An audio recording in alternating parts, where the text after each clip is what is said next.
Kita akan membahas logika. Ada rumor ilmiah yang menyebutkan peneliti mengatakan jika air itu memabukkan saat dicampur dengan hal yang memabukkan, maka yang memabukkan itu adalah air atau airlah penyebabnya. Bingung ya? Jadi begini, akan saya sodorkan 3 contoh. Pertama, air yang dicampur dengan whisky luar negeri. Kedua, air yang dicampur dengan whisky lokal. Ketiga, air yang dicampur dengan tua. Hasilnya ketika diminum ternyata sama-sama memabukkan. Akhirnya di peneliti ini menyebutkan airlah yang menyebabkan kemabukan itu. Harusnya kan yang memabukkan itu campurannya, bukan malah airnya. Tapi hal yang sedemikian ini bisa dikatakan benar jika menggunakan logika. Kenapa bisa? Ini jawabannya. Logika itu berbicara tentang bagaimana kita mampu menarik kesimpulan dari berbagai pengetahuan yang kita dapat. Sehingga ada titik temu yang plek atau yang pas gitu.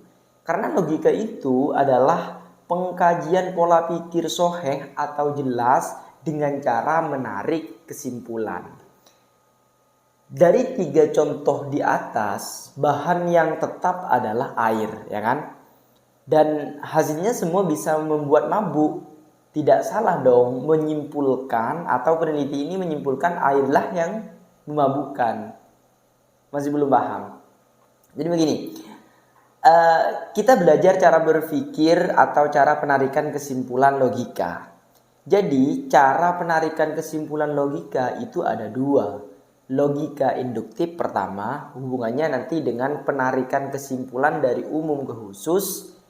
Logika induktif yang kedua adalah hubungannya penarikan kesimpulan dari khusus ke umum.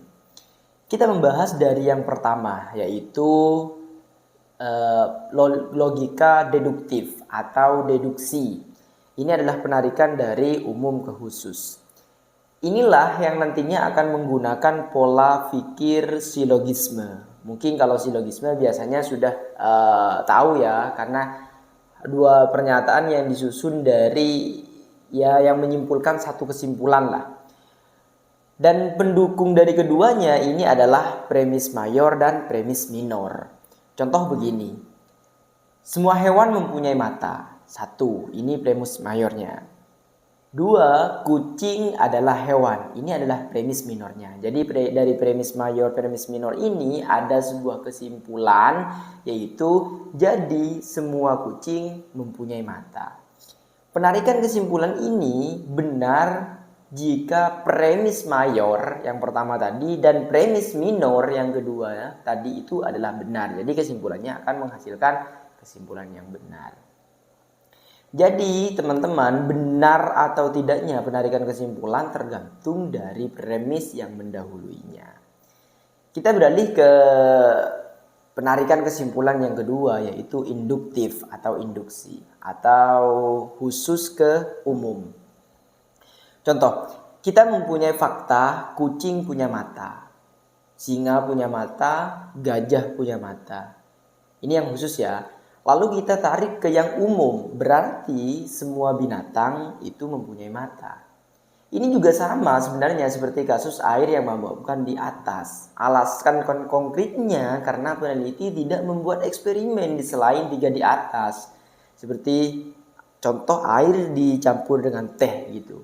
Ini kan kalau diminum kan tidak memabukkan. Namun peneliti tidak membuat eksperimen ini, mentoknya hanya di 3 di atas tadi. Ya secara logika tidak disalahkan juga jika mengatakan bahwa yang memabukkan adalah airnya, karena dia tidak membuat penelitian di selain dari 3 di atas. Terima kasih.